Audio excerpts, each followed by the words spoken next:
How you doing, folks? It is I, the Bane of the Woke, the Harbinger of Heritons, the Mad Shogun, Aaron Alexander. Woo boy, it has been too long, folks.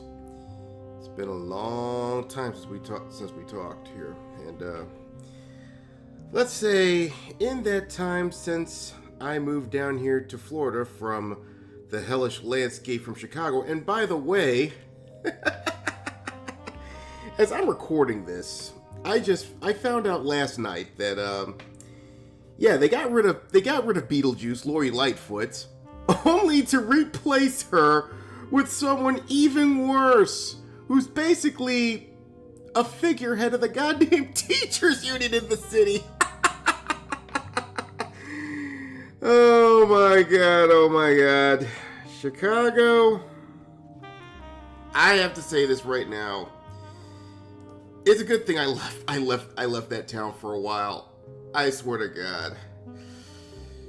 You know what? This goes to the voters that voted that idiot. That clown shoe, that's nothing more than the teachers union's representative. Here's my message to you. What you just said is one of the most insanely idiotic things I have ever heard. Or more like what you just voted. At no point in your rambling, incoherent response were you even close to anything that could be considered a rational thought. Everyone in this room is now dumber for having listened to it. I award you no points, and may God have mercy on your soul. Yep. That goes for everyone that voted. For those who didn't vote for that guy and voted for Vallis, well, you tried. But that town's just too fucked up. Oh god, what's this I see in the distance? Down here, salt is a way of life. Obviously, the environment down here is all salt. The ceiling's salt, I'm not the floor's salty. salt, the walls are salt. And I'm not salty, I was laughing about this. Wait a minute, here's what's in the distance. This is not me. I'm fighting for my life. Y'all killing me with this. Oh my god. I can't help. 30 years. Robert. 30 years of my career. God damn it. Y'all trying to kill me. Get back in your cage. Jesus Christ. But yeah. It's a good thing I left there back last summer. Jesus H. Christ. Well, for those of you still living in Chicago, well, prayers to you. Get the hell out of there. Especially the Black Sage. You need to get the fuck out of there. I don't care how. You better save up and get out of there, man.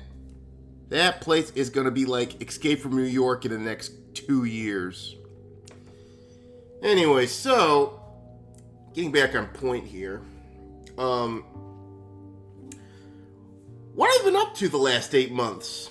Well, I've been working. I've been getting money together, and I'm doing a little gig right now, which actually pays a lot better than it did back home in Chicago. That's for damn sure. But it has enabled me to do quite a few things. One of which is about a couple months ago, I upgraded my hardware. See that little beauty right there? Yep, that is my new desktop. Now, I still have the same speakers and what. Now, as of this recording, I did move the tower. I switched sides because I couldn't see anything out of my bed because of all that shit. But because I don't even have a TV in my room. I mean, I do, but it's not. But I'm not using it. But if you want to know the specs of this machine, all right, I have a Ryzen 7, which is the 5800 edition. I also have 64 gigs of RAM. I got a sound blaster on that thing. And then, of course, the piece de resistance is that I am running, for my graphics card, a 7900 XTX. Yeah, That's some serious shit. So, I think I'll be good for the next 10 years. Oh boy. But it cost me quite a chunk of change to put all that shit together. But other than that, oh damn it. I clicked on the wrong thing. Sorry about it. I want to hit the playlist and shit, but however, also you probably did see that that last fall, like a few months after I moved to Florida, I did attend the Geeks and Gamers meetup, and I was meeting up with the crew over there.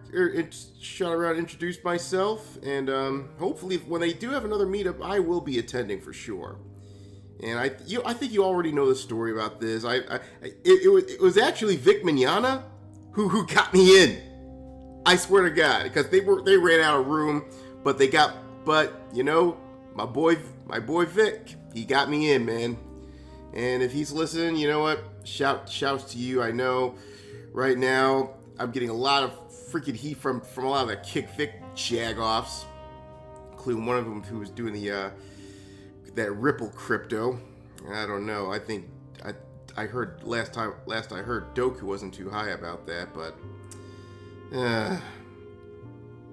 yeah, market caps are a bitch, motherfucker. Stupid ass shit coins. And by the way, if you're wondering if I still got any crypto invested, yeah, I still got my Dogecoin, I still got my SHIB coin. I'm basically saying I'm leaving it for a rainy day, because considering how the petrodollar's collapsing, I got a funny feeling I'm gonna be needing those doggy coins. But anyway, take a little sippage here. Bought some that sparkling sangria last night, because I figure what the hell, I'll give that shit a try. I mean, it's 2 for $7 over at Publix. Shit, I got that and the sparkling grape. Like, yeah, I don't drink alcohol, but so this is pretty much the closest I'll get. Anyway, so yeah, I still do have my Audi and all that other shit. And in the last month, I've been trying to save up some money whenever I can, especially since I can make enough of it to at least mount some sort of startup fund to get things going with RoNIN. But we'll get to that shortly, all right? And we'll be talking about that much later on in the video here. So, so as things are going really well for me down here in Florida compared back home in Chicago, let's take a look how the culture's been doing. And I'll tell you this right now, it ain't doing too good. Check this out here. What the hell? Hold on. Let me fix this. Where the fuck are you? All right, here we go. Yeah, kind of reminds me of the Shogun's tent a little, but right now the state of culture is in complete meltdown mode. Okay, it's turned into like Weimar Republic levels of insanity. Now, as you know, as one of my mutual Sub Pop Cult put it, that if and everybody's put it that way, even me, that politics is downstream from culture. We all know that, right? So, what I say, I mean, everything's fucked up. Movies, fucked up. Music, fucked up. It's a sewer pipe. Gaming, fucked up. Especially when we come to this situation right here. Ladies and gentlemen, we are in the dark ages of gaming. We are officially in it, my friends. Woo! And this is one of the harbingers of it. Now, E3 has been limping on ever since the pandemic. And a little sip of the sangria. And for the last few years, everything's been going digital for E3. Most of this is due to the fact that nobody wants to show up. Nintendo's doing its own thing, Ubisoft's doing its own thing, Sony's doing its own thing, and Microsoft's doing its own thing. Everyone's got their own fucking trade show going on, and those who don't, we have streaming services to talk about that shit. So, gaming ain't, and besides, there has, with the exception of a select few games, there hasn't been anything interesting going on in gaming in quite a while. I mean, what was the last big game that I really gave a fuck about? Elden Ring? Jesus. And by the way, I haven't gotten to Elden Ring yet. I mean, I want to, but like I said, there's a bit of a backlog of games that I want to check out before I get down to it. I mean, come on. I was basically working with a system that was pretty long in the tooth up until a couple months ago. So you have to bear with me. That's usually what happens when I get a new freaking PC. You start playing the games that you couldn't run before, but now you can run, etc., etc. But so as of a few days ago, and this was I believe April 3rd, so that's about a couple days ago. It seems they not only canceled their show this year, it's canceled indefinitely, which means it's done. I think you know what that means, people. Hit it, spin!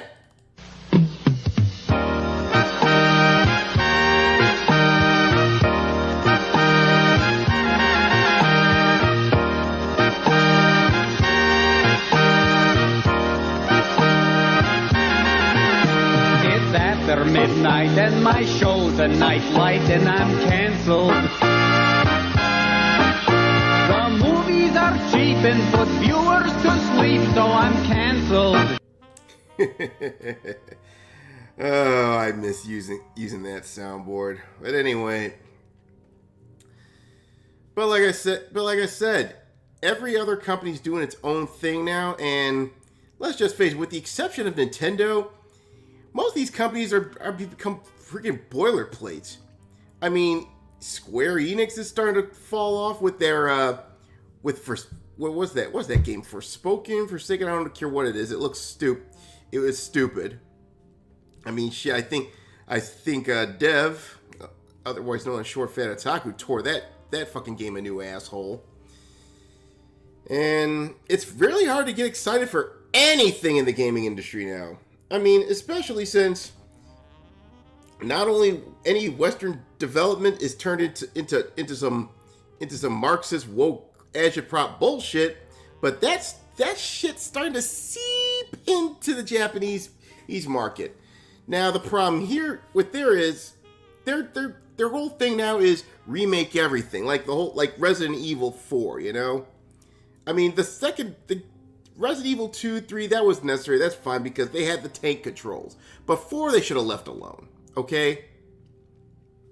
4, they should have fucking left alone. But there's not much shit coming out of the Japanese shores as well. I mean, except for Nintendo. I mean, shit. Anything from Sony, Microsoft, it's just multi-ports and there's no killer apps, and even the so-called killer apps for Sony, they're getting ported to fucking PC. Oh my dear God. This industry is so fucked. I'm gonna be honest with you. It is so fucked. It's fucked worse than a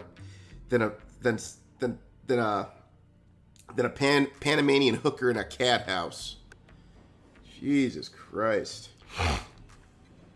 And a lot of this shit, if you ask me, comes from a lot of the woke ESG garbage going on, and it's all so basically if you're promoting they, thems, and zers and all that shit, you're gonna get money from BlackRock and what have you. But, and the funny thing about all this shit is one certain person has chimed in just recently. Yeah, the patient zero of this bullshit. Yeah, her. Bitch, you got what you wanted. Why are you still complaining? You turned gaming into a 5-alarm shit show, and you're still fucking complaining. I mean, what? Are they not preaching hard about the glories of Marxism, the glories of BIPOC and all that bullshit? We're not talking about actually killing people whose complexion is lighter than fucking Jolo Marjuena. By the way, if you don't know who that guy is, that's Miguel from Cobra Kai. By the way, I'm very happy he got the Blue Beetle role and he's working it, but unfortunately for him, that movie's starting to sound like woke trash. And don't get me wrong, I like Jolo Marjuena. I mean, Cobra Kai is one of my favorite modern series. But man, I just hope to God he doesn't get caught up in this shit. It would be a sad day. Man, oh man, oh man. But look at this shit, man. You're pretty much irrelevant. The leftoids have moved on from you. They've gotten even more. And now you're saying that it's not good enough? I mean, what? What is your end goal here, Saint Anita? Huh? Jesus H. Christ, man. And apparently she made these comments at... Oh, GDC. Fucking GD fucking C. Fucking drink for that shit. Oh, good lord.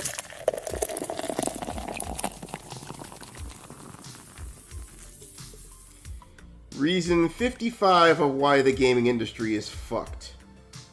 GDC resembles a fucking it resembles like the meeting of the Democratic Socialists for America. Or Democratic Socialists of America, sorry. You know, this is what pisses me off, man. It's funny. It's ironic she says that your DEI initiatives are making your culture worse. Well, she's right and wrong about that. I mean, it is making worse, but for another reason. Like I said, what is her dream? Again, I tell you, Saint Anita, what is your end game? Jesus H. Christ. You know, like I said, the gaming industry is a wasteland. What more do you want? What do you want us to do? What do you want them to do? Basically salt the goddamn earth? And pretty much make sure it's not even inhabitable for cockroaches to even live? Jesus Christ. Wow. These people are just it's unbelievable. And to excoriate the rot that is in gaming right now, a good friend of the show, good member of the Shogun, and a good friend of mine, Marsupial Gamer. You all know who this guy is. He took a shot at one of Devolver Digital's developers, right? Because they're preaching their woke shit. And by the way, Devolver Digital did give money to Saint Anita. So this is a decent segue into this.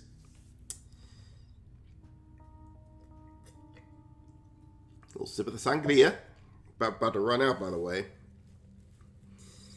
And now most of the Western gaming development industry is coming after my man.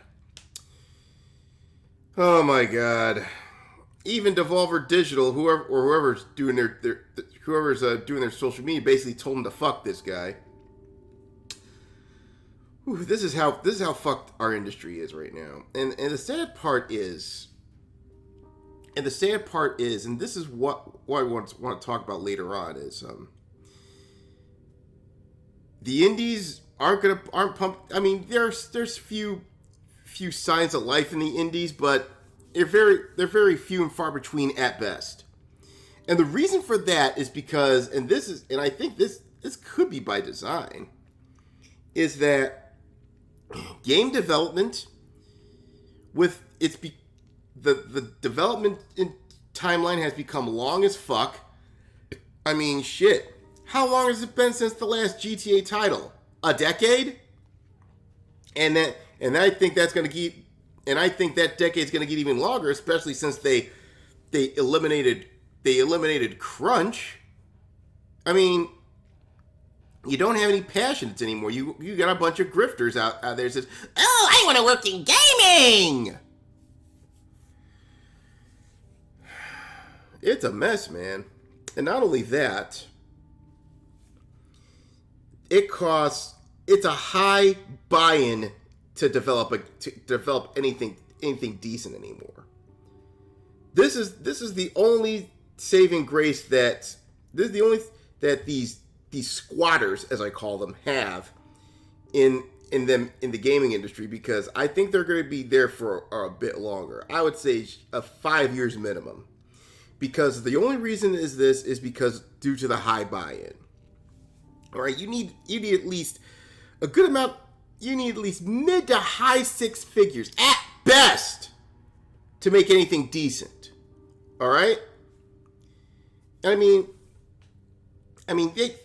you could say that the budgets have been are bloated because of marketing, etc. So, like I said, the average game developer, they can't make their own games anymore. And like I said, unless you have serious money backing you, forget it. And crowdfunding's out because Indiegogo's starting to shadow ban creators that don't fit their mold. I mean, hell, Kickstarter. I mean, you could barely exist on Kickstarter. Shit, you could just be like JDA and basically barely exist on Kickstarter here. And I'll be talking about what we need to do to take care of that situation in a bit. Now, but however, I don't want you all to fret. There's not much we can do about gaming right now, but there is a lot we can do about other things. Like, for instance, comic books, graphic novels. We can do some, at least we can now do something about it. In fact, a lot of people are doing something about it now. The Iron Age is starting to evolve into its own thing. While gaming is pretty much hopeless at this point, for now it's hopeless. I'm not saying it's hopeless forever. We're going to be playing a bunch of garbage games with just a little treat every now and again. It'll be like how the WEF wants to live your life. Basically, you eat nothing but freaking cicadas, and if you're lucky, you'll get a nice little cup full of little sample cup of steak every now and again, just to cleanse your palate. You know how in Publix they do. In Publix they do free samples over there, I think on the weekends. That's pretty much your steak portion for like every 6 months, if these fuckers get their way. But in the gaming industry right now, it's pretty much how it is right now. Yeah, you'll get your Elden Ring to keep you hooked, but everything else, it's just garbage, full of global homo flags and what have you. Jesus H. Christ, man. But in the comic situation, it's at least there is. I think we're about to come back on that one. Marvel and DC are floundering. I don't know what's keeping them alive. Maybe it's BlackRock. But either way, they're getting their shit pushed in by the Japanese with their manga. All right?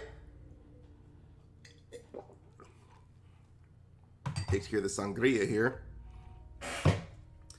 And I always like to have a little Coca-Cola as a chaser. Oh, God. All right.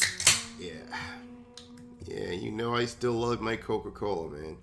At least there are things that don't change. But the Iron Age, it's been running strong, especially. And the thing is, in the 8 months since I last spoke to you, it's gotten bigger, man. A lot of people have bought in. A lot of industry stalwarts have jumped onto their own stuff, like Gabe Al-Taib. I think what's his face? God damn it! I can't. It slipped my mind. Because he was on Ripa's stream not too long ago, but like I said, it's getting to the point where you got everybody jumping in. You know, you have the Ripaverse, you have Razorfist doing his thing with George Alexopoulos. Everyone's doing something, and the problem is, some of them aren't getting the attention that they should deserve, you know. But the comic book pros, the ones that are still in the industry, they are mad as fuck. They're it's getting to the point where they're just a step shy of eating ramen noodles and syrup sandwiches. Yeah, especially Disney. I mean, multi-billion-dollar company, and they won't even pay their artists a goddamn pittance. Jesus Christ, go. And the sad part is, most of their artists, they have no talent. They have no creativity. Hell, AI art is starting to, with the advent of AI art and AI writing, shit. These motherfuckers will probably be out of the job anyway. And I think that'll be the benchmark. If you're doing a worse job than AI art and AI writing, you should hang it up and do something else. But this is a guy that I will discourage him from doing anything else. Of course, the friend of the Shogunate, John Delarose. Yeah, he's been a busy boy as well. He's doing his Flying Spark series. Still kicking ass around Central California, even though I think he should move the fuck out of there. Because that place is starting to become like the hinterlands. But I understand, because there are some people that are pretty attached to their hometown, you know. Martina's the same way. She refused to leave New York. And like I said, I understand you get attached to things, but when the situation gets too unbearable, it's time to get out of there for a while. That's what I did. But anyway, getting back on point here. Yeah, John Delarose is still kicking it around, still doing stuff. Man, I mean, I'm enjoying some of his dank streams as of late, of course. Oh boy, God. Why the fuck is Liam still trying to bother him? I mean, what is his fucking problem? Jesus H. But other things have popped up. Now I think Iron Age Media, another friend of the Shogunate, is starting to launch his magazine, which this needs to be doing here. He just started this on Indiegogo. It's basically an official magazine for Iron Age works.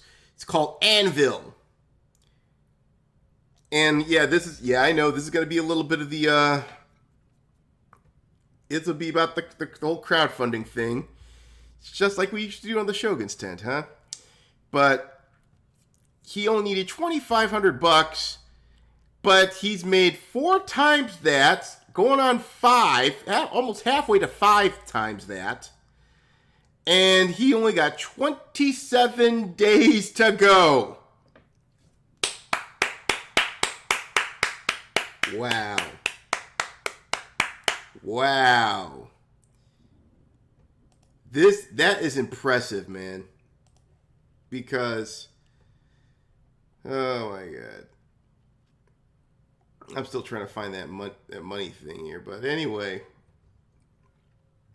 it's amazing what he's done. You know, he does the and in that magazine, he's going to be promoting Iron Age guys like of course John De La Rose. He's going to be promoting Razor Fist. Razor Fist has been highly touting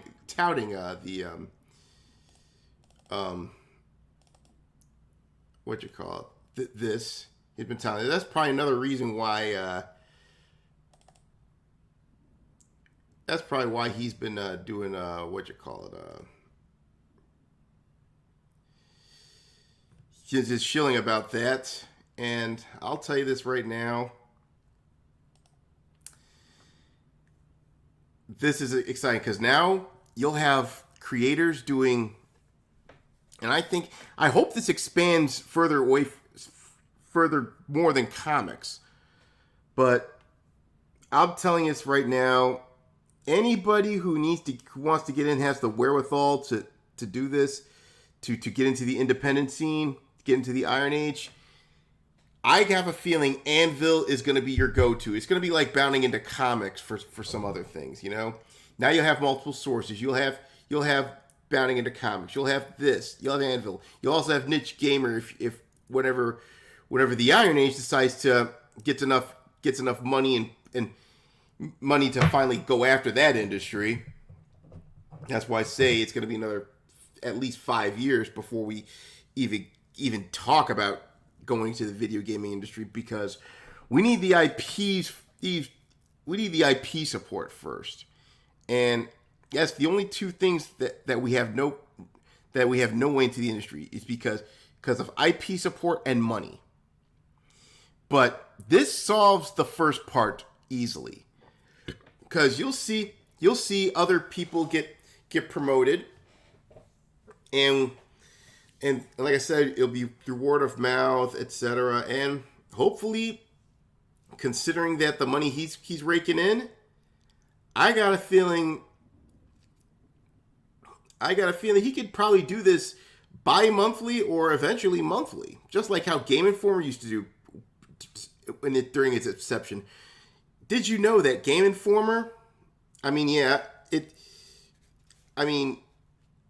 back in the early days, it used to be bi-monthly, but then it became monthly around 94, 95. That's like, we're going back a long time for that shit. So,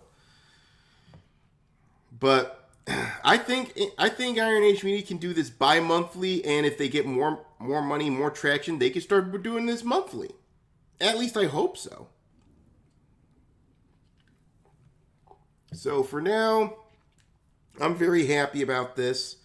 And like I said, I hope this becomes the go-to platform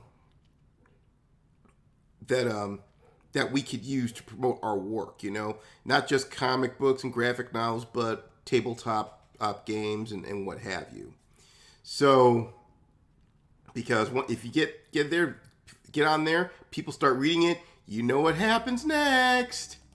Donations. Donations. Donations. Donations. Donations. Gifts.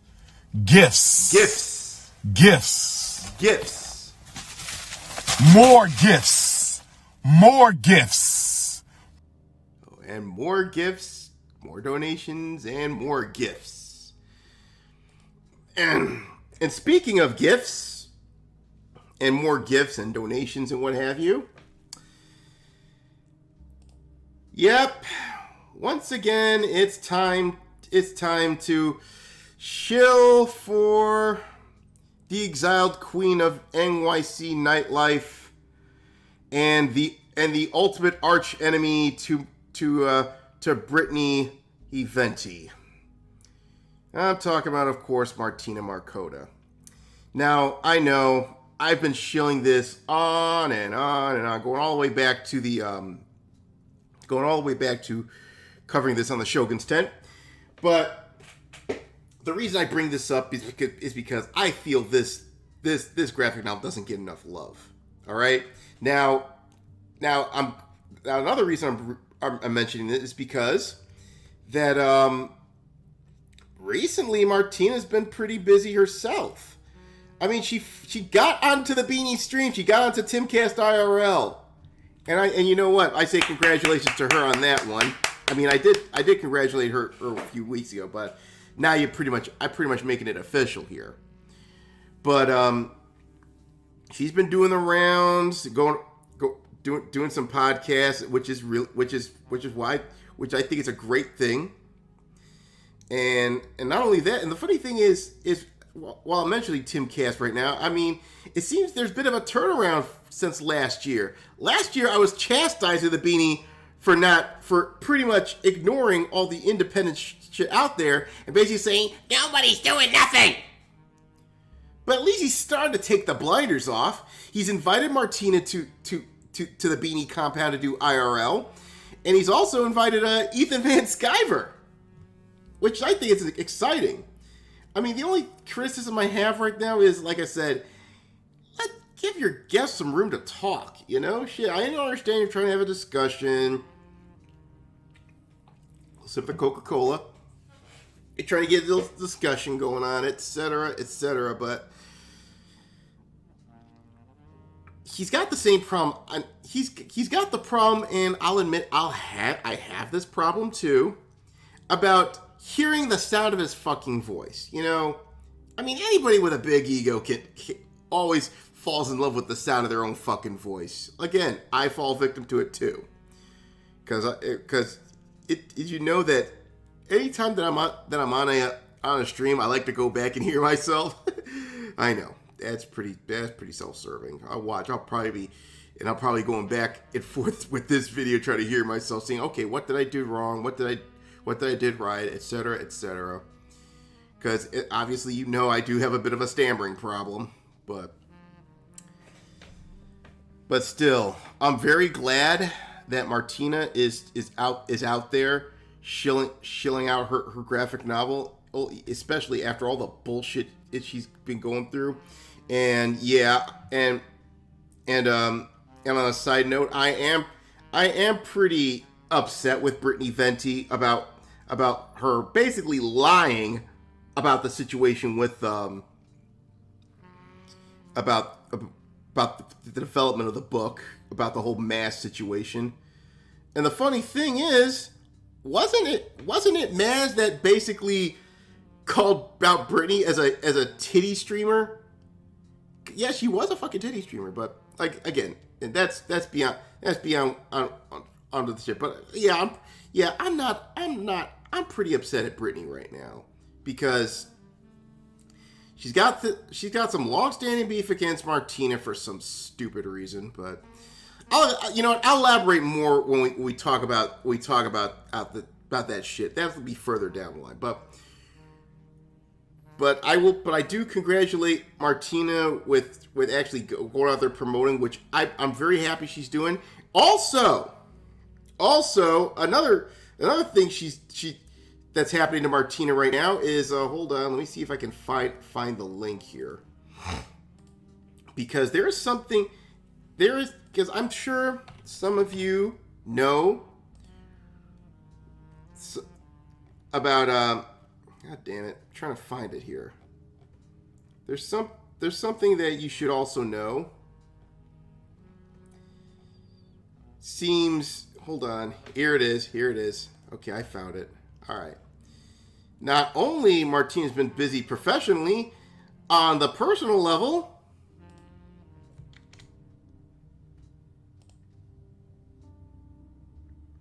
no, Martina has not engaged has not engaged in the eating of Twinkies, Little Debbie's snack cakes, and what have you.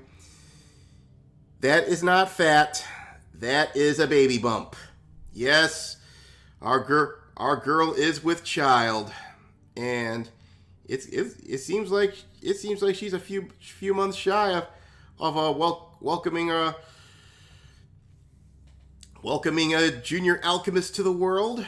So congratulations to her and to her husband Jack Buckby. Even though I'm not a fan of Jack Buckby, there's a lot of reasons for that, but still, nonetheless, congratulations to both of them.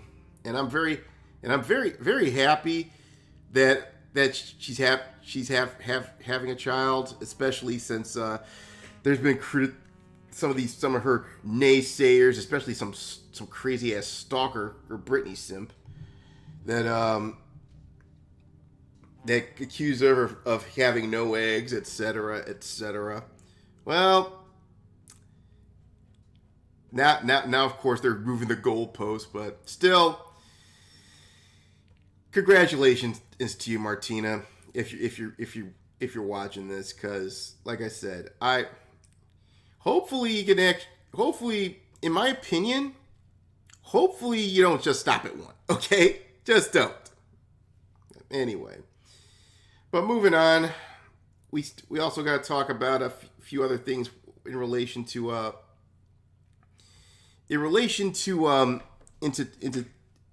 the Iron Age. I mean, like I said, you talk about Razor Fist, Ethan Van Sciver. We're gonna talk a little bit about the Rippaverse later on, okay? And I think this leads on to what I need to talk about, especially because this is definitely in my wheelhouse. What the fuck is going on in the tabletop realm as of late? Now, I did release a couple Substack articles around just a few months back talking about the OGL thing. And yeah, WotC tried to pull a fast one and try to nix the OGL and try to get everybody to standardize freaking D&D. We know they've been trying to do this for a while now. They're trying to turn into like how Magic the Gathering is. That's turned into a mess. And I think what they're trying to do is they're trying to do the old brand bullshit, you know? The old brand bullshit. And now, and they think it goes back to the whole 1D&D thing. But, however, I mean, it's not only me was talking about it. The point man behind this was actually Alexander Macris, another friend of the Shogunate. Basically, I think this was a move to try to go after both Paizo and the OSR. I would say primarily the OSR, because the OSR, they don't do all that X card Zazier bullshit, you know? And I've been warning that this could set the stage for a Comics Gate-like revolution in tabletop. Now, it's been 3 months since then, and you see flashes of that, but it seems like it's died down for some reason. Probably because WotC shut the hell up and decided not to push the issue any further, especially since they said, okay, we're not going to touch the OGL. I think they're going to do away. They decided they're going to do away with standard tabletop pen and paper shit and go to virtual tabletop. They think they can do a monopoly there, but unfortunately, in about a year or two, people are going to catch up to that shit. But you still have the same old bullshit going on in tabletop right now. It's a friggin' mess. Then, of course, you have the movie coming that just came out.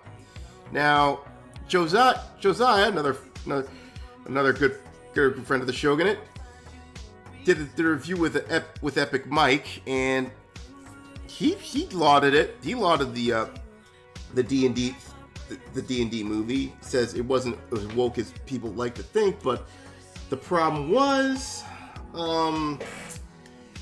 their marketing was shit. They said, "Oh, we like to emasculate men, etc., etc." Listen.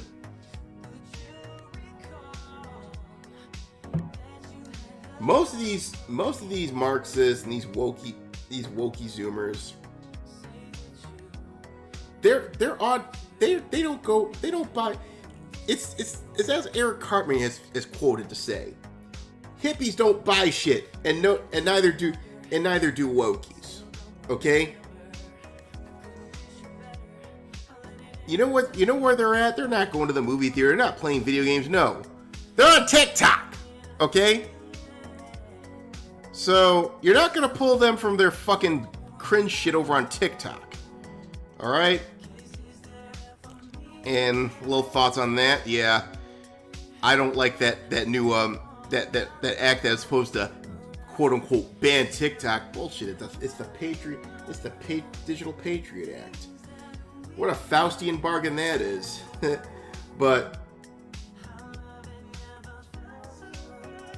of course, they're still pushing their stupid agitprop there. I mean, you remember they went after Troll Lord Games, who basically said, okay, we're not going to fuck with the politics shit, which that should be the standard. I mentioned that. Oh, by the way, I forgot to add, I did get my account back a few months ago. I mean, yeah, I basically took the L on that one. It says, I'll get rid of the tweet. We'll just get that shit.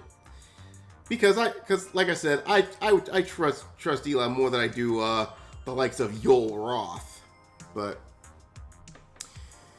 yeah, so at Mr. Nameless One has been back for a while. So if you haven't, please follow. We're trying to get to 1,000 followers on that one. But of course, the menagerie of Marxist losers weighed in.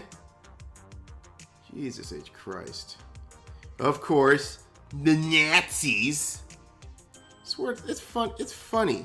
It's like they think, it's like they are unaware of the whole philosophy of fascism and Nazism. I keep trying to mention these people. It's the same It's just the same branch, the different branches of the same rotted Marxist tree that you cream yourself over. It's not a right-wing ideology. Shut up already. But of course, like I said, and I made a point on why they're trying to do this shit. It goes right out of the little red doorstop. They call it, I know it's called Quotations from Chair Mao Zedong, the little red book. I call it the little red doorstop. It basically said, in the world today, all culture, all literature, and art belong to definite classes, are geared to definite political lines. There is, in fact, no such thing as art for art's sake, art that stands above classes, art that is detached from or independent of politics. Proletarian literature and art are part of the whole proletarian revolutionary cause. They are, as Lenin said, cogs and wheels in the whole revolutionary machine. This is why they're pushing this garbage in culture. They're pushing the trans shit. They're pushing all this commie garbage. Now in Canada they want to take your ass to jail for misgendering somebody. Jesus Christ. And they got the nerve says we're trying to say we're pro free speech. We want them the freedom to cut off their dicks. Bullshit. They want to take your kid away for them not for you saying you don't want to cut off your child's dick. That's disgusting. Yeah, I don't want to get into that, but getting back to point here. But that's how the tabletop realm is right now. But luckily, and it's even gotten worse. Look at that! They want to remove half species from a player's handbook? Oh, God. They say it's inherently racist, huh? So, what you're saying, Watsy, is my racial makeup is inherently racist? Oh my God. Really, motherfucker? Oh, good God. What kind of bullshit is that? You know what? It's been a while since I did this, but whoever thought up this idea, there's one special place you should go. One special place where you should go, and I hope to God, and I'm sorry, Snow, but you know what I gotta do. You're going to Detroit. No! No, not Detroit! No! No, please! Anything but that! No! Well, anyway. But luckily, people are starting their own RPGs. I got my man. Now, I think. Hold on. Let me go back to. Let me reopen that closed tab because there's several people that I want you to check out. No, that's not it. No, that's not it. Yeah, this is basically talking about Gen Con being pretty much a no-go zone now. Okay, here it is. This is what I was talking about. All right. There's I've also talked about other alternatives you can do. There's Incel Rise Studios, running by William Delabow, who for some reason is in freaking China. I don't know why the hell you're in the dragon's belly, dude. Jesus. And then you have RPG Pundit. You got Mildred the Monk doing his thing. And then, of course, I also want to highlight Sarah Shaw, another good friend of the Shogun. She has been doing. I think she's moved recently, and she's got her own thing called Board Games in a Minute. I don't know if she covers RPGs, but this is a channel that deserves a lot of love. Okay, really sweet lady. I like her. She's cool. But that's what you also got. But that's like I said, and I again, like I said with the Anvil thing, I think in time Anvil will the Anvil magazine. I hope they start covering tabletop RPGs because those are the ones that need some love right now. Considering the fact that Watsy's a mess, Paizo is not much of a mess, but they still preach the state religion. And I mean, there's other games like L5R. I don't know. Some of the Savage Worlds shit. Anything that anything. There's, of course, I gotta shill this guy. You know, I gotta shill him. Hold on.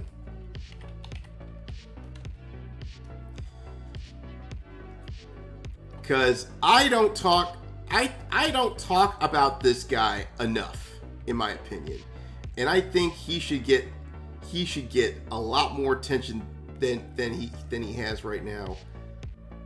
Yes, Chalt himself, the man who's probably allegedly been cloned by Kane from Command and Conquer. I, of course, am talking about Vengers Satanis. Surprise, motherfuckers! Yes, This guy's great. You know, he's got a little Lovecraftian and tabletop action going on there. I mean, along with RPG Pundit, one of the more well-known guys in the indie TTRPG sphere, I should say. But I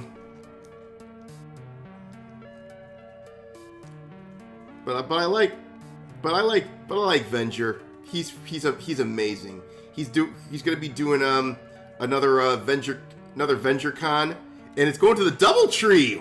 Ooh, that was quick because I don't know what he had VengerCon a while back, and I think what he had like in his own backyard or something. or what or wherever, but it was like, or we're in a field with some tents and shit, but he's having it in a hotel this year. Ooh. I mean, shit. If I had, like I said, if I had the time and the wherewithal to even come up to my old stomping ground, to back up to the Great Lakes. We're talking about Wisconsin here, and that part of the world is turning into shit. But if I had the wherewithal, I would attend and meet up with my man Venger. Also, I think he went to GaryCon just a week ago or something, and I think Vince Vaughn was there. It's freaking amazing, man. Oh, I like this. I think this is a here it is. Take a look. And I think he's been talking about this. He says, for years I predicted that 2024 would usher in a new conservative age, swinging the pendulum back finally after a decade of radical left revolutionary absurdity and criminality. That means 2023, which is this year, is where the most vicious and consequential battles will be fought. And he's not wrong here. The whole Trump thing going on there and all that, and all this shit with, this is gonna, a lot of people are getting real sick of this shit, to be honest with you. Don't let the media try to fool you otherwise and say, oh, this indictment's good. We know it's politically fair, but I don't give a fuck. It's just ridiculous, But shout out to Venger Satanis here. And another one that's a new player. There's also a new player in town who's been a well-known independent novelist and I would say one of the coolest boomers I know. R.H. Snow, better known as Watcher of the Damned. He's also award-winning sci-fi western series. He's also getting into tabletop RPGs, and I know she'll appreciate the shout out here. I think this is another person that doesn't get enough love as well. But she's talking about getting into the tabletop realm. She's consulted with me, and so I have to apologize to her that I didn't consult her as much as I should. Because, like I said, I've been pretty busy on my end doing work and trying to get my money together so I can do some stuff here. And it's been like I said, it's been pretty busy on mine. But whatever I can, I always like to throw support between her and others that want to get into the fun here. Because that's if we're gonna take back the culture, people, this is exactly what we need to do here. Ooh-wee. I don't know. Is my air working? Jesus Christ. All right. But yeah, if you haven't followed R.H. Snow, please do. Okay? She's awesome. She's an awesome lady, man. She's an awesome lady. Now, moving on. How long has it been? Oh, it's been almost an hour here. Yeah, I should have warned you all at the start of this that we're gonna go along with this video. So because there's a lot of shit to cover. So getting back on point here, this leads to what's been going on with me. I know you've been talking about everybody else. You've been talking about how things were going in Florida. I mean, the thing right now is, with Florida, has been mostly uneventful because I'm working a lot lately, and I'm doing what I can to save up some money so we can get our projects going. And that leads me to our two big projects here. Our weekly streaming show, which has been on hiatus since July, the Shogun's Tent, of course. And definitely the project nearest and dearest to my heart, RoNIN. So, first off, let's get this out the way with the Shogun's Tent. All right. Now, if I had my druthers, I would bring back the tent. I would bring back the tent if I had my druthers. But let me explain the situation to you, what's going on with why I can't do it. My living conditions right now are pretty complicated, okay? Don't worry, I'm not homeless, all right? But I'm in a room. This house I'm in. I'm in a room, and where I'm facing my computer, behind that wall is my mother's room. Okay? Now, behind that wall behind me, that's to my aunt's room. Think about it what you will here, folks. I mean, this is the reason I could do this video for you right now, because they're actually in South Florida to do some dental work, but as you can see, if I were to stream in the tent, half the stream would be like would be like this. Knock it off! Keep it down! That shit. So that's the reason why I can't do the tent as of right now. But once my living conditions improved, I'm trying to see if I can get something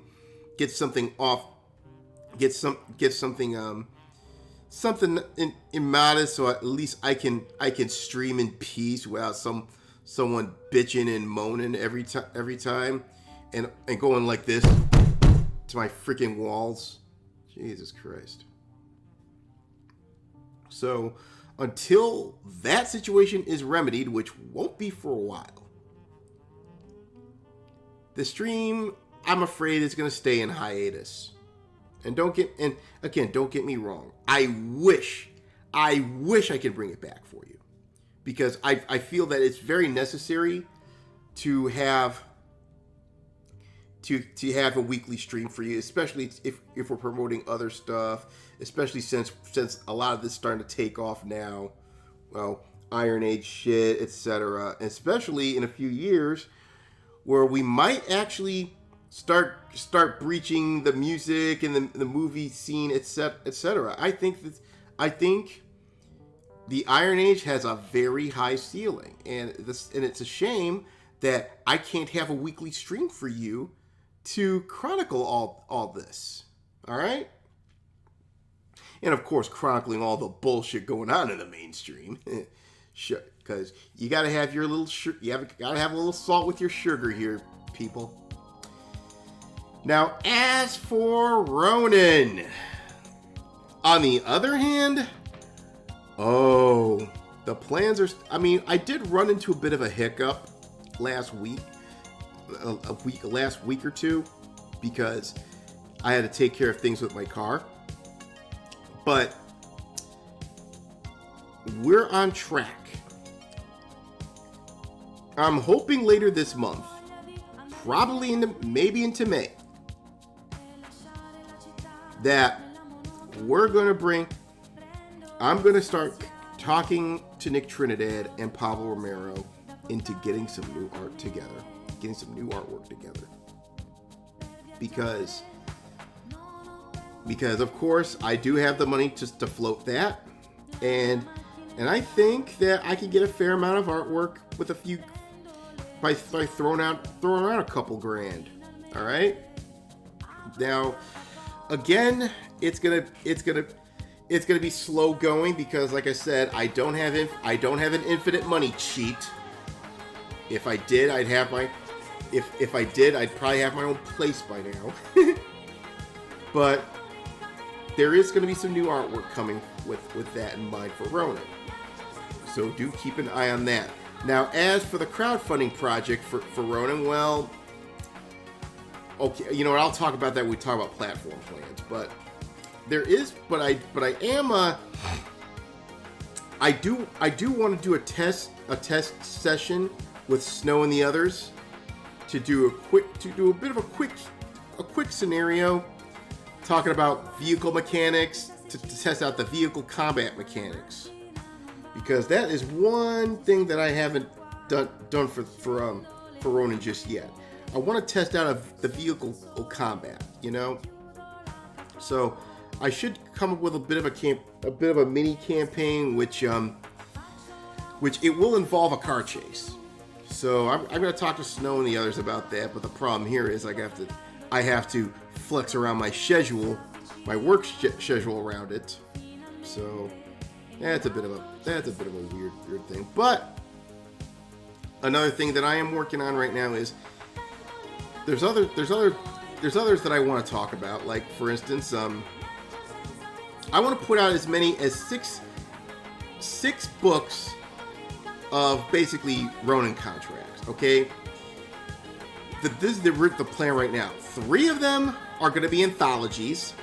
I finally got 2 of them down. I just got the second one down, but the third one is still up in the air.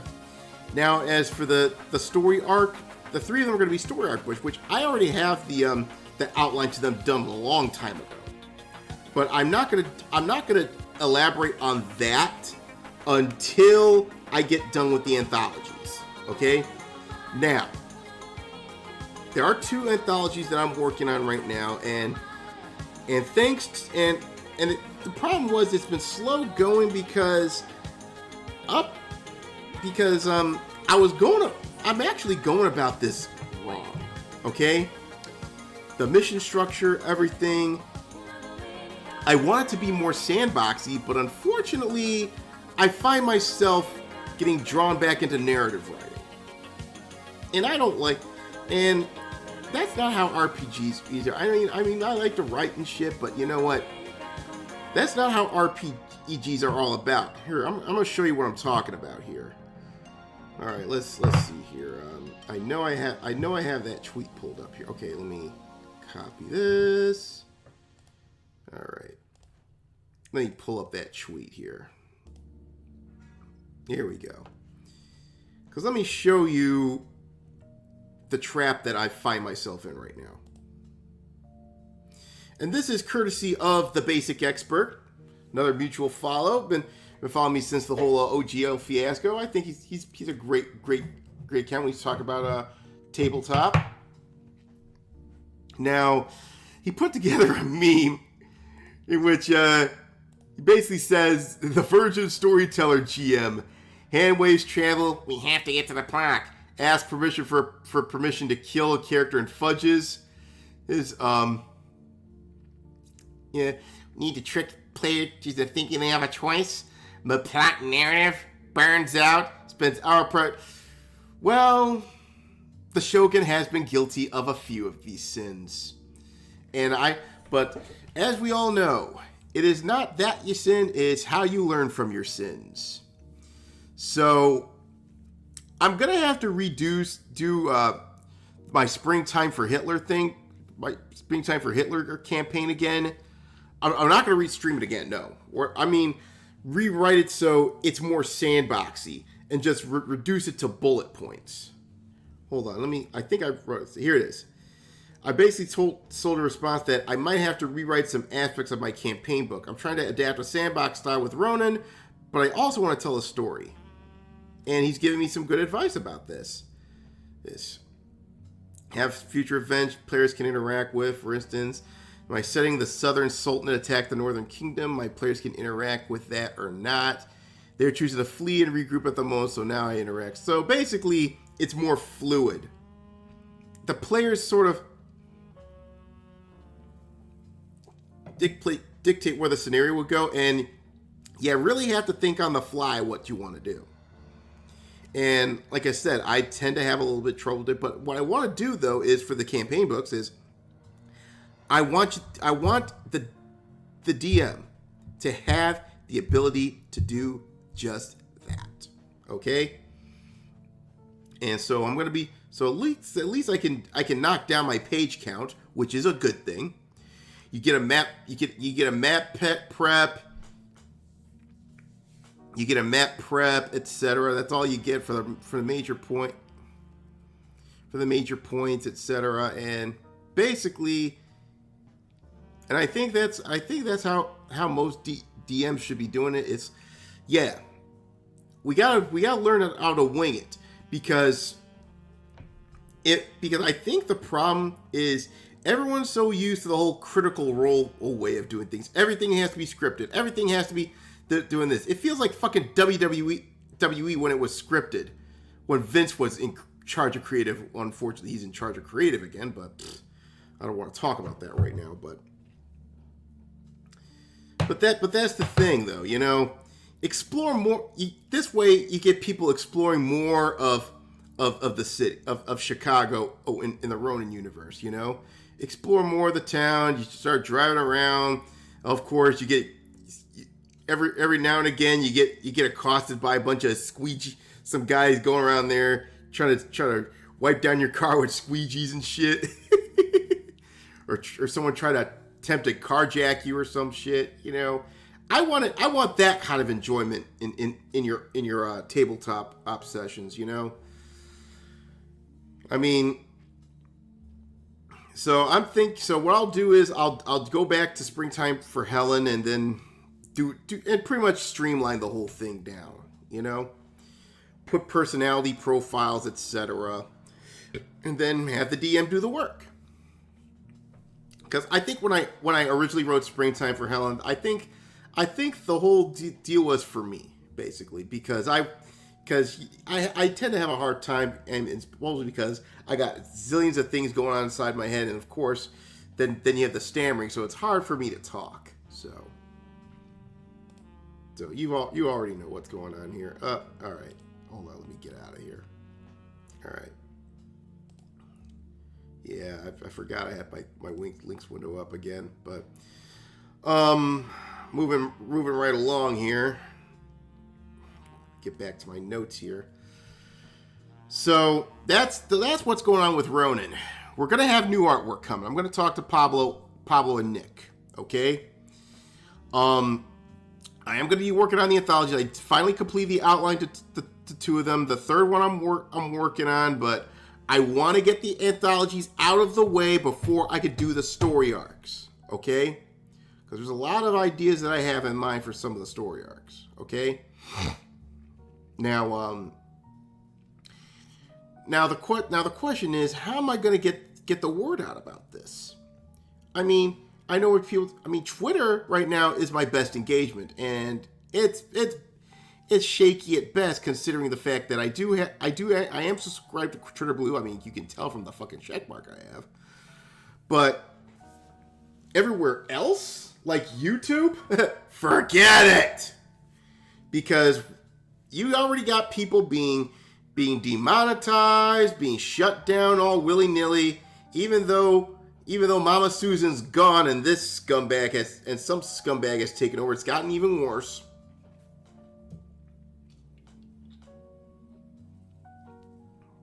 It's getting Facebook, forget it. TikTok, don't bother. Facebook, Instagram, hell no. So where do you go to promote your shit? What, back to the ICQ chats?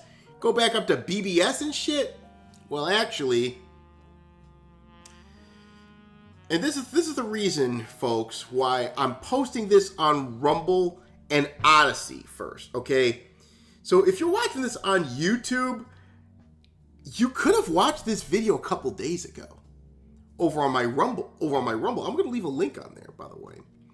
Over on my Rumble and especially my Odyssey accounts, I'll be posting that at first. So whenever I have a video coming out, here's how it's going to work. Okay? I'm going to post this on Rumble and Odyssey the day of. Okay? That will be your premiere. I will not post this on YouTube for another 48 hours. And the reason for that is because I want people to I want to give incentive for people to start going onto Rumble, you know? Go onto these alternative sites. Don't keep going on fucking YouTube. I mean, yeah, I'm guilty of staying on YouTube a lot, but what I want for it to happen is Rumble needs to be the place to be, you know, where you can say whatever the hell you want, etc., etc. Here, let me show. And for those of you who have no idea what Rumble is, I'm sure you do. because you know my audience travels in this probably in the same circles. This is Rumble right now. I mean, you know, a lot of right-leaning content creators have gone on to here, okay? And it's not just right-leaning, people that would be considered left-leaning, but let's just say they kept their principles, like Jimmy Dore and Russell Brand. Russell Brand, I used to not like that guy, to be honest with you. I found him very condescending, like very effete. You know, I did in the past, but I give credit to Russell Brand where it's due. I think my respect for him has shot through the roof. Okay, I found him detestable like a few years ago, but now it's like he gets a lot of props, a lot of respect for what he's doing, promoting Rumble, and basically not compromising his stance on free speech, anti-war, and being against big everything that the left used to stand for. Imagine that. Imagine that. Before the pandemic, they were like, big pharma's the devil. Bankers are the devil. Well, we should stop them and blah blah blah blah blah blah blah blah blah. But now it's like after the pandemic, they're sucking their dick. Jesus Christ. But again, I'm starting to ramble, get off track, but yeah. But Rumble's become the place it used to be right now because Crowder, I believe, got banned off YouTube. Or if he's not banned right now, he's about to be. But he's got a big following on Rumble. I think they inked a deal with him on Rumble, and his streams are even bigger than they were on fucking YouTube. So, like I said, Rumble stock is rising, and I think, and as much as I like Odyssey, don't get me wrong, I like Odyssey, but Rumble, I think it's going to be the place to be going forward.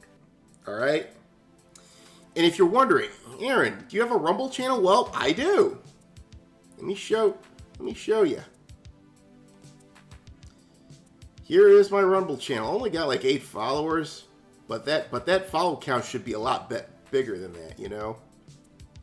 Now, all my backlog of the videos will be found here, even the ones that I was forced to ban. So, if there's something that you haven't checked out, or something got banned off YouTube, you will find it here on Rumble. Okay? So you could check this out, etc. All my arcades, my arcades. Some of the episodes from past Shogun's Tents are on here. I don't know if all of the episodes there, except for the episode where I fucked up on something here, and you know what episode I'm talking about. Yeah, I don't have my past videos on here. All the shit from like 2017 to 2019 where I'm doing like long form videos, etc. Trying to do some funny shit. I still think it's fascinating, but the problem was it didn't get enough traction because I think YouTube buried my ass. But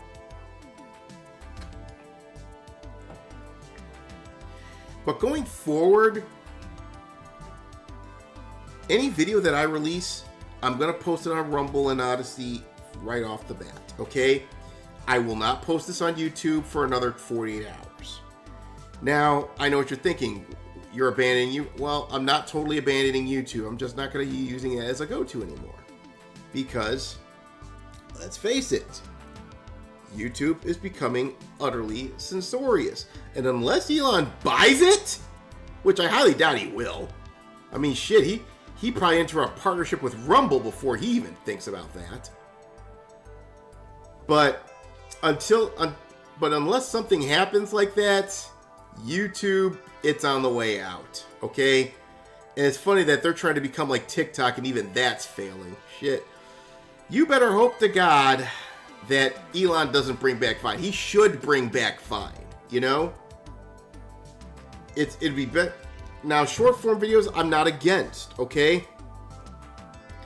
But I would not go on TikTok even if you fucking paid me, because that shit's Chinese spyware.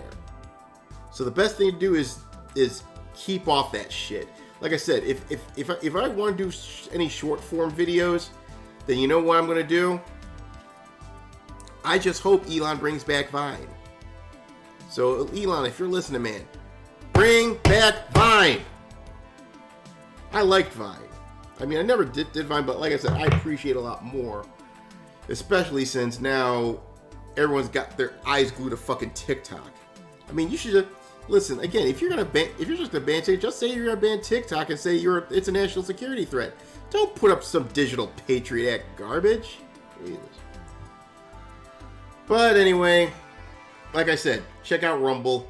I think you'll like it. I wish I could get some traction there, but like I said, spread the word, people. Spread the word. I think the last video I posted was back at that meetup over in Orlando. Like I said, like I said, if I go to any future meetups, I will be attending, and hopefully we'll be talking to some of the people there. You know, probably do like little mini interviews and what have you, because that's what I want to do. And I'll explain. I want to explaining in what's going to happen later on. All right.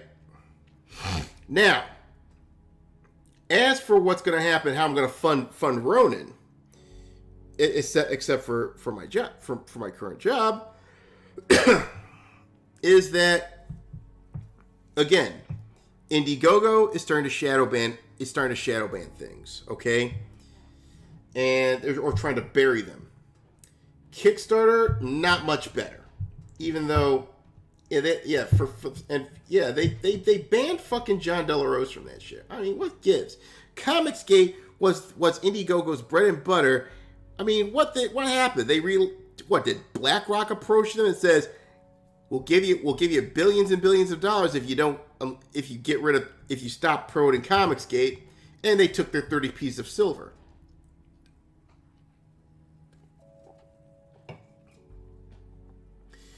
But luckily, there is some hope coming through. And this is the plan that I want to do for RoNIN. And also, this doesn't just include RoNIN. It ain't going to be just for RoNIN. It's going to be a site that will have my Chainsaw Media branding on it, okay? So it won't be just RoNIN, but it'll also be Snow's game, Digital Ghost Stories. Let me show you what I'm talking about. I'm going to use the Rippaverse homepage as an example. This is what I believe, what I want to do for funding RoNIN or Digital Ghost Stories or any other people that want to fix the Chainsaw branding onto their things to get some eyes on their stuff. Okay, this is what I think is going to be going forward. All right, something like the Rippaverse. Very nice layout. It has your store, your campaigns, your news. I think you get access to like what? I think Eric July has his own site as well. I haven't visited it yet, but I should. But if you look at the Rippaverse's site, this is where I believe the future is going to go. Okay? And I think it's a bright future, and I believe Ethan Van Sciver's talking about it. Other comic book creators are thinking of going to the same direction. This is what you got to do. You have to create your own platform. You can't rely on these crowdfunding platforms, because sooner or later they're gonna fall victim to the they thems and basically ban your ass. So you have to create a platform in which you can't be dealt with, okay? And you gotta be careful. Create your own and you gotta be very selective with your payment processors as well, because I believe PayPal tried to withhold a lot of Eric July's money with the whole Rippaverse thing, and it was all international, by the way.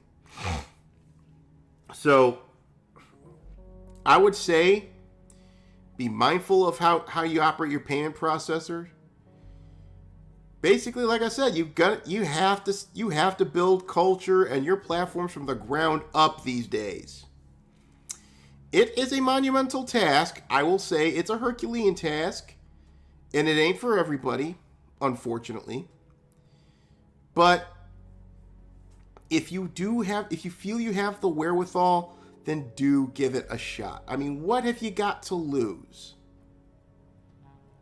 I always say, if you want to follow, if that's what it takes to follow your dreams, it is what it is, okay? But anyway, sip the Coca-Cola here.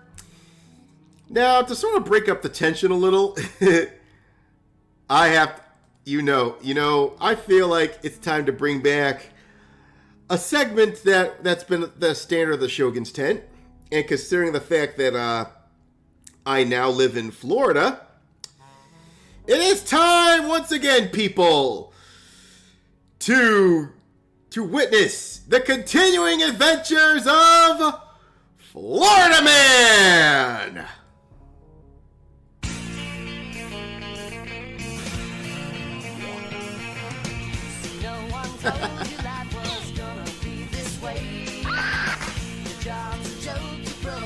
Oh boy. No recollection of that happening at all. This store sells some good liquor. Of course they sell some good liquor. Snow, you're watching the Sweet Potatoes? Your favorite.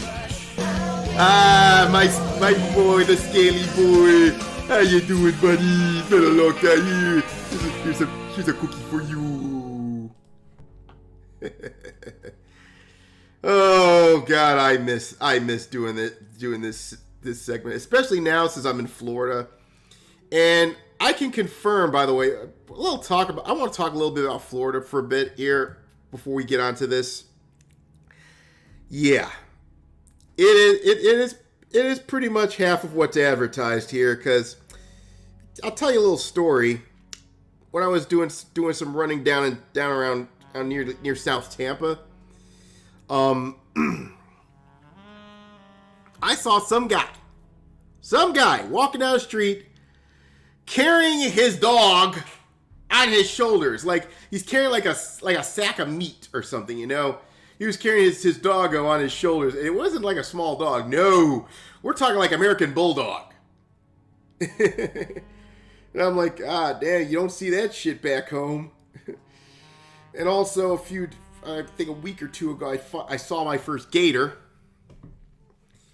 I saw my first alligator. And I think that the rule here in Florida is simple. Keep away from the fucking lakes.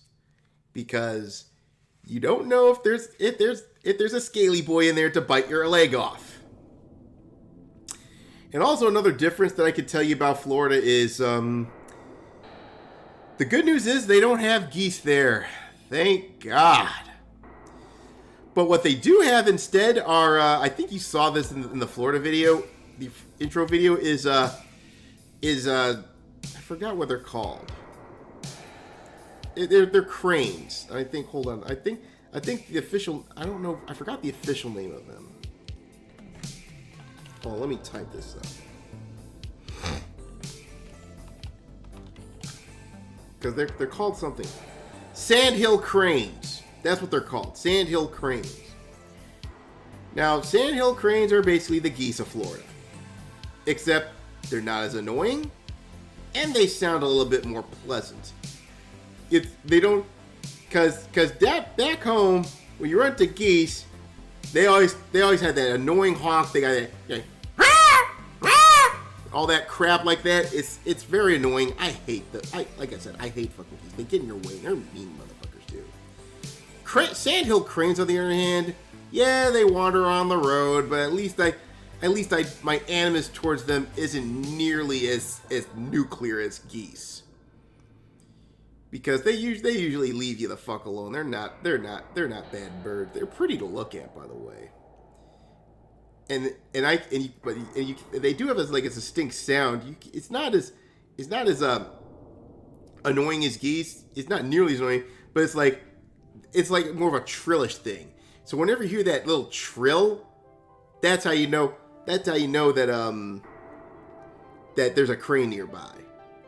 I think the trill's like or something like that, you know. But that's a couple of the differences that I have to point out between Florida. Well, you also gotta watch out for because back home you still have to watch out for deer, you still have to watch out for squirrels, but you also have to watch out because turtles like to cross the street too, and you know how slow turtles can be.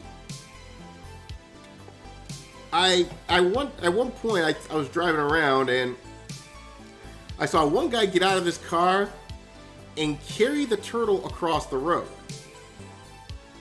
So you got to be real careful when you're dealing with a lot of wildlife there. There's more colorful wildlife in Florida than they are back home in Chicago. But I don't miss the geese, but like I said, still got to deal with wildlife hazards. But anyway, getting back on point. Okay, so it says a Miami-Dade truck driver stole $168,000 worth of Red Bull. Well, I guess homeboy wanted to fly, because as you know, Red Bull gives you wings.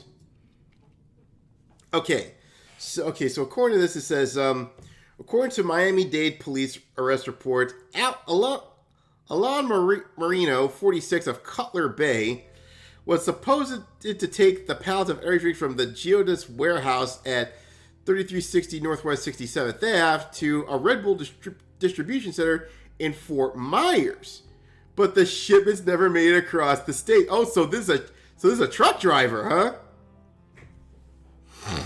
So they never made it to Fort Myers, and according to the report, with the shipment sheet saying signatures from Red Bull operations, etc.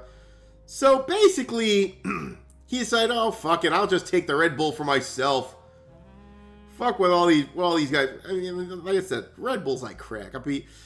I just don't like. It's like energy drink. The reason I don't drink energy drinks is you get full of energy when you drink them, and the problem is after a few hours ago, you start to crash like a motherfucker. You feel like fucking death. I mean, that's why I don't fuck with energy drinks. Like I said, the worst I'll go is Coca-Cola, and even that, after I hit, if I get in a caffeine crash, it's brutal. Imagine an energy drink crash. Yeah, but still, another day in my home state, folks. And I got one more for you. Pensacola man burglarizes employer while wearing a GPS ankle monitor. Oh, you fucking idiot. So, he was damaging property, burglary, vehicle theft, larceny, possession of a firearm by a convicted felon. Oh, so he's got a shit sheet. And obstructing justice. So, apparently to Escambia County Sheriff's Office, so I assume that's somewhere in the Panhandle, because I know Pensacola is like in the Panhandle. I believe that's where Jeremy's hometown is, right? But he said he stole $300,000 worth of items including construction equipment, electronic equipment, and more. Oh God, how the fuck are you gonna fence all that shit? So they found the stolen truck at Chisholm Road, abandoned, crashed, and doused in gasoline. So he forgot to burn. So I figured he forgot to. So basically, he pulled a Stacks from Goodfellas. If you're going to steal a truck, you got to destroy the evidence by dousing it with gasoline, which he did, and then setting it on fire. So either he A, fell asleep, or B, he forgot to bring some matches. Oh, God almighty. And to top it all off, he's wearing a GPS ankle monitor. So, if you want a fucking ankle monitor and you're trying to steal all sorts of shit, you deserve to be in the pen. I got a feeling he was under the influence of some hallucinogen. And in that case... Stay off the damn weed!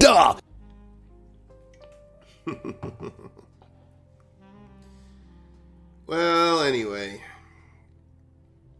So, now that we got that out the way, let's get back to some biz, because we got a couple more items I want to go over.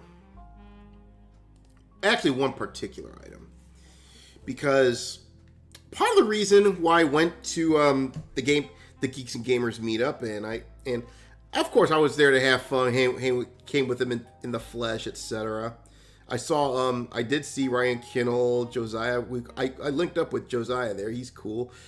I met Jeremy, met Krista Nova, got her some Skittles, because this way I hope to God she didn't just ate them and not dance around them and dropping them on the floor like she did last year. I'm watching you, Krista. Who else did I met Gary of Nerdrotics. He's fucking amazing. He's awesome. Also met Vic Mignogna.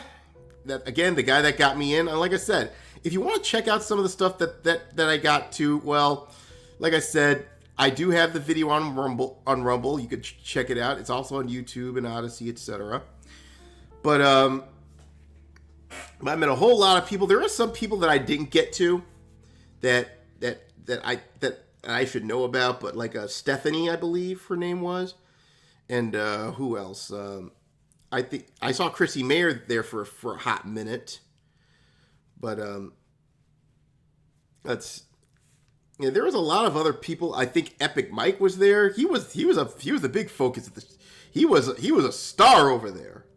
And I'm very, and I don't really, again, I don't know about, there's a couple people that's within that side that I didn't talk to, mostly because I didn't know them. I wasn't trying to snub you or anything. If I knew you, I'd be shaking your hand, etc.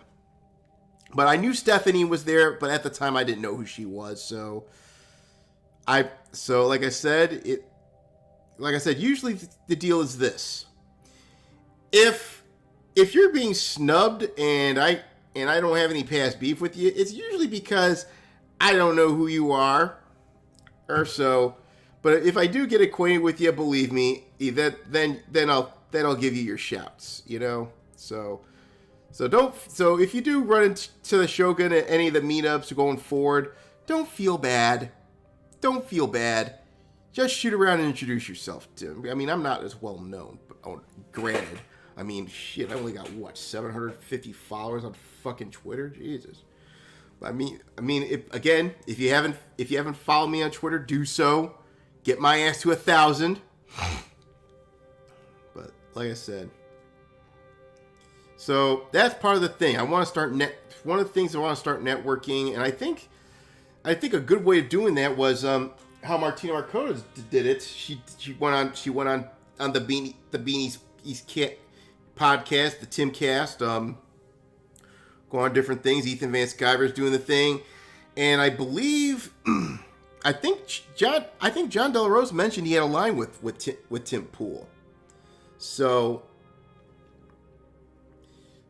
like I said, like I said, that's what our goal needs to be. We need to start networking, people. That's why I say I want to get in contact with Eric July. I got a link with John already. I got a link with Martina. We DM each other all the time. Marsupial starting to come into his own now that the gaming industry wants to fucking exile him forever, just like they did to me back around the early 2010s. So that's another thing. You got Dick doing his own thing. You got a lot of other things. And the thing here is, and also I didn't mention Anna, that Star Wars girl. I did have an interaction with her centering around the whole Brittany Martina thing, I didn't want to start any beef with her. Let's be honest, but I was a bit concerned that she might have gotten her banned. It turns out she didn't. That she got Martina's account locked, but turns out she didn't. I mean, the more I looked into it, I was like, okay. That was. Thing is, I shouldn't be. I mean, that's one thing. But then again, I was trying to defend my friend here. I mean, and of course, some people is trying to accuse me of being a simp for Martina. Well, even though Martina is the kind of woman that it's okay to simp for, however, I still have a no simp policy. I was just defending my girl, okay? And you know the Shogun. If you're part of the Shogunate, I will have your back. That's always been the policy since time immemorial, okay? But for the most part, I didn't want to get too deep in that shit because starting beefs, internet beefs, is very, how should I say, unproductive. Okay? It's unproductive. And the reason it's unproductive because you might, somewhere down the line, you might need to curry favor or actually get some clout. And I think I explained this to Martina back when she was she's got her beef with Anna. But the thing here is, getting into beefs with people is just again unproductive and it's pointless. Because, like, again, you might need to speak with them down the road, especially if you travel in the same circles. So that's why I always say I try to de-emphasize any beefs going on. And I keep advising everybody about this. Okay, of course there are some things that you can't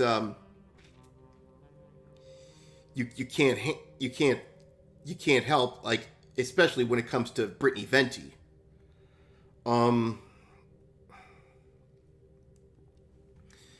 Because Brittany Venti, as we've been finding out in the last few weeks, she doesn't. Either she's too freaking. Either she's got a bone to pick. She's got a personal beef with people. Well, she's got a bone to pick, or she thinks doing this for the lol. She's taken the whole thing of doing it for the lols too far. Okay. And I'm very disappointed. I've been very disappointed in her going after VTube streamers. I don't care about VTube streamers, to be honest with you. But to accuse them of being pedos because they use an anime avatar for their fucking VTube? What the hell are you smoking there, Brittany? What the hell are you smoking? Stay off the damn weed! But yeah. But like I said, I gotta give a warning to the Simcast. And don't get me wrong, I like the Simcast. The ladies that go on there, I'm talking about Anna, of course, Chrissy Mayer, the impresario of that stream. I believe Melanie Mack, who I really like. You know, it's sad she's getting involved in some shit. And another person that I haven't seen in a long time, the Tree of Logic. Her stock's been going up, especially with the Simcast. All sorts of wonderful ladies going onto that stream, and I think Vic Banana's been on there a few times. But if I were them, I'd keep an eye on Brittany, okay? Because I just have a feeling that there's going to be an incident that's going to turn their rage on her. That's going to turn her rage on them. Because the problem, I think, with Brittany is I think she's got a jealous streak. I think she's pretty fickle. And I'm not saying this just to start shit with Brittany. Don't get me wrong. I would like for Brittany to calm down and try to work out her shit with her adversaries. You know, stop being so goddamn acerbic. I mean, you managed to. I think she got lucky with fucking Eliza Blue. I mean, because Eliza Blue, as we know, is a fucking grifting piece of garbage. But it seems she likes to get all self-righteous and go after people that basically have no problem with her. I mean, what the fuck is your deal, Brittany? Seriously. But nevertheless, it's very unprofessional too. You know, it's like if you got some problem, why don't you just talk it over in private? That's how I always do things. You know, I don't like to put. That's another thing I don't like to do. This is why I asked what's Anna, that Star Wars girl, to talk in DMs a while back through the Britney thing, because usually I don't like taking anything public. I don't like to do that. I mean, that one time where I basically got concerned about that shit with Martina, I was a little bit upset. Oh great, they got back pretty early. Well, it looks like I'm gonna have to wrap this up. But basically, that's the whole deal. All right. So anyway, so let me go ahead. But like I said, keep things professional, people. Keep things professional. Stop trying to tear each other down. It's stupid. It's really stupid. But anyway, so now to wrap up now let me give you my final thoughts on what's going on right now. But I'm just glad to say things are on my side of the ranch. It's not where I want to be, but it's going pretty well, and I'm very happy. I'm in the best shape. I'm in the best place I've been in quite some time. All right, and I think, like, again, it's not to where I want to be, but it's finally getting there after so many years of lying in the fucking weeds. It's getting there, and I think culture will. And I think with our efforts, culture will improve as well.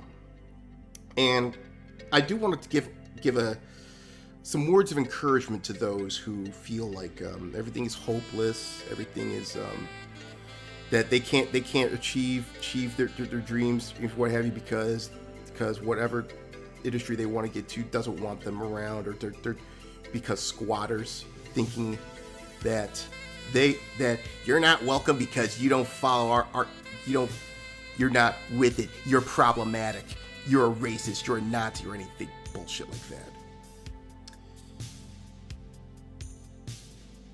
I want you to have it's always darkest before the dawn, people. Okay? I've been through that hell for 11 years. Okay? 11 and a half, I would say. I would say around the end of last year that it started to turn up for me, and it's going to get better. But hold your head up, folks. Things are fucking dark right now. But like I said, it will get better. And any idea, anything you wish to do when it comes to culture, I say in the wise words of Ben Minot, the guy that does Oddity Archive, just fucking do it. Just fucking do it. And you will, and show it off. You will have support. You will have me in your corner. You will have John De La Rosa in your corner. You will have Ethan Van Scott. You will have all these guys in your corner. All you gotta do is reach out. All you gotta do is reach out. And like I said, you don't get the key big thing is you gotta keep your egos in check. You gotta remember what you do. You know, it's basic stuff. Anything you do in business. But rest assured, if you keep about yourself, you keep a great attitude, and you work hard and do whatever you want, I guarantee you, you will win. All right? I mean, like I said, things are tough right now, but you know what? You can still win. This is not a no-win situation for any of you. Yes, things are pretty dark right now, but in times of darkness, that's when you got to get busy. You got to get busy living. Don't get busy stepping into that gravesite and say, oh, we had our great run, get all black pill. Oh, we've had our run, we've had this, but you know what, blah, blah, blah, blah, blah. Listen. Yeah, even if Rome fell, don't give up, okay? That's all I gotta ask. And like I said, and the people that will try to keep you down, just remember, use that energy to steal yourself. Use that negative energy to make. Listen, you ain't gonna beat me. You're the one who's gonna get beat. All right. Just do like what Eric July does. He always likes to monetize his haters. But yeah,